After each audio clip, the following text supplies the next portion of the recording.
received a contract in last week and there were no disclosures, and my buyer didn't even know what disclosures were. So Beata, when we get a contract in, obviously that's fully executed, but they always come with a set of disclosures. Can you explain, what disclosures are required and what that means to the buyer and why they should review them? Sure. So typically there's 3 disclosures. There is a lead-based paint disclosure on properties that are built prior to 1978 that might still have lead-based paint. There's also a radon disclosure. The seller has to sign off if they have any knowledge or documentation of any radon inspections or presence. And then we have a typical residential disclosure where the seller marks whether they lived in the property in the last 12 months and answers about 20 some plus questions as to whether they have knowledge or lack of knowledge or not applicable as far as plumbing, sewers, fireplaces, any flood insurance, etc. They have to answer those questions about their knowledge.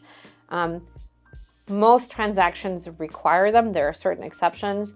For example, estates, fiduciaries that are exempt because they've never actually lived or have no personal knowledge. There's a couple exceptions, but for most part, they are required on all transactions, and you should have them prior to your inspection, because if there's anything marked in the contract that the seller may have had knowledge that there may be something wrong with, for example, their sewer, you want to be able to then schedule the proper inspection to find out exactly what is wrong with them. If I represent the seller and I have disclosures, or if it's a buy owner and I try to help them with filling out the disclosures, and they ask me, well, my property flooded 3 years ago, I had someone fill the crack, do I still have to disclose it? As a seller, I would probably not want to disclose it because I fixed it and it hasn't recurred.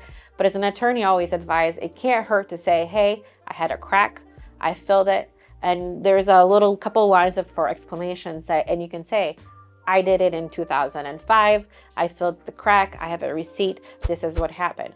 What that allows you to do is to show that you did have at one point a leak from that crack and you had it fixed.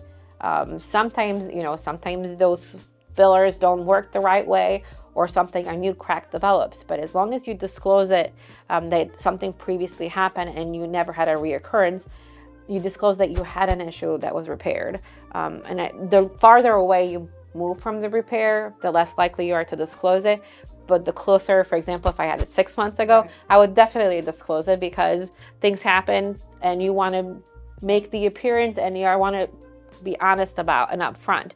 Because after closings, new cracks develop, new things pop up. But as long as there are certain things you have made notifications to the buyer, then you covered yourself from liability. And I will say, as a lender, if you do disclose something and you say it's repaired, you have to have a receipt. If you don't, they won't just accept the fact that you said it's repaired. So if you are, if you own a house or you're going to buy a house and you encounter anything like that, any repairs you make, always make sure you save the receipt so that you have it. For instance, like I had a roof leak on a property I owned, and I put a new roof on, and then when I sold the property 3 years later, that was a big deal to the buyer. They were so happy that the roof was replaced that it helped with the sale. Like, they didn't have to worry about it. I had the receipt, I had the warranty. So definitely, if you do any type of sewer scope or new sewer or even drain tiles, sump pumps, anything like that, save all receipts. So the disclosures too can, as Beata said, like if your roof leaked, but then you put a new roof on, you have all the receipts. So the lender's not going to worry about that, and neither would the buyer. So those are some tips about what disclosures you're going to get and what they mean. And also, you said radon, right? Radon, correct. So you can get a radon test. We highly suggest it.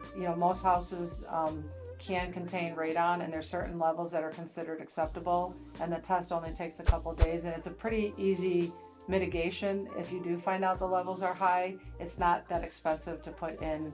They put in like this pipe that helps, mitigate the radon out of the house. So that's some information on, disclosures and what they mean and why they are so important in a real estate transaction. Remember, I'm here for all your mortgage needs. While I do renovation lending, I also do move-in ready. So if you're unsure whether you want to get a fixer-upper or a move-in ready, I can handle both. So please subscribe to my YouTube channel for more news, market updates, and opportunities to save money.